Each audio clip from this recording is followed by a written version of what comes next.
Jessica and Randy Yarborough. And just so everybody know, I'm going to limit, since I think people did listen to me at the last meeting. We didn't have many people sign on the sheet. Thank you for being here, but I'm going to limit the testimony for about 3 minutes. So just want to give you a heads up. And whenever you take this lectern, make sure that I'm going to turn your microphone on. Make sure you tell me what your name is and give me your thoughts on the bill. Thank you. Thank you for being here. My name is Jessica Yarborough, and thank you for the opportunity for allowing us to speak.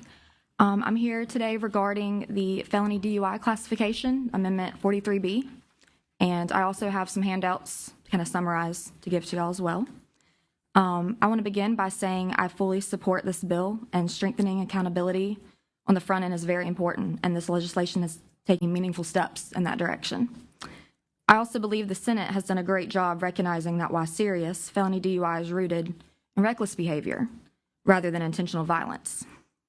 And in doing so, recognizing that individuals should have the access to structured rehabilitation programs and work opportunities, which under the current classification, many are unable to fully benefit from. As written, judges may classify these cases as violent or nonviolent, and those currently serving must petition the court for reclassification. I'd like to focus on strengthening how this would work in practice. First, establishing a clear and consistent classification approach with a nonviolent designation at starting point helps avoid inconsistent outcomes across similar cases. It creates a clear baseline so similar cases are treated the same, improves consistency across the system, and still preserves judicial discretion where additional factors are present. Second, requiring every individual to petition the courts places a significant burden on the system. SCDC already has the ability to identify and flag individuals with additional violent charges or histories for further review. I agree with the director of MAD who spoke last week, saying that bringing these cases all back into the court could create additional strain for individuals and families on both sides. A more direct approach allows SCDC to flag these cases with additional risk factors for review, reducing the burden on the courts while still preserving judicial oversight where it's needed.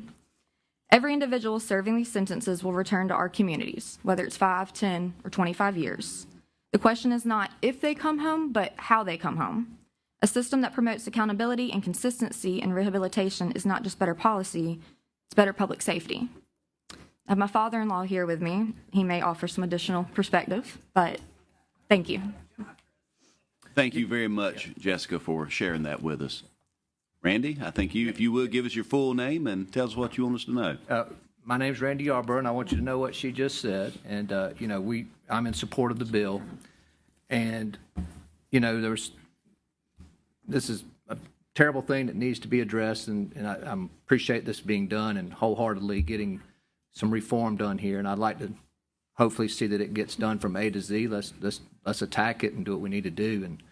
And I do know that last week, the director of MAD also made some references to North Carolina, how I didn't know, twice the population of our state, but I think he said, I'm paraphrasing, 2 less overall deaths than we had in our state.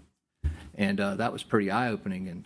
And, one of the things I know that I don't know what they're doing or all the in particulars, but I do know that this particular charge is a nonviolent charge in their state. And so I don't know if they're doing other things differently, and I think we've addressed a lot of that in this bill up front, being a little more firm, et cetera. So, I just hope we can get a full comprehensive bill, and I just believe that when this happens, these folks are not violent criminals.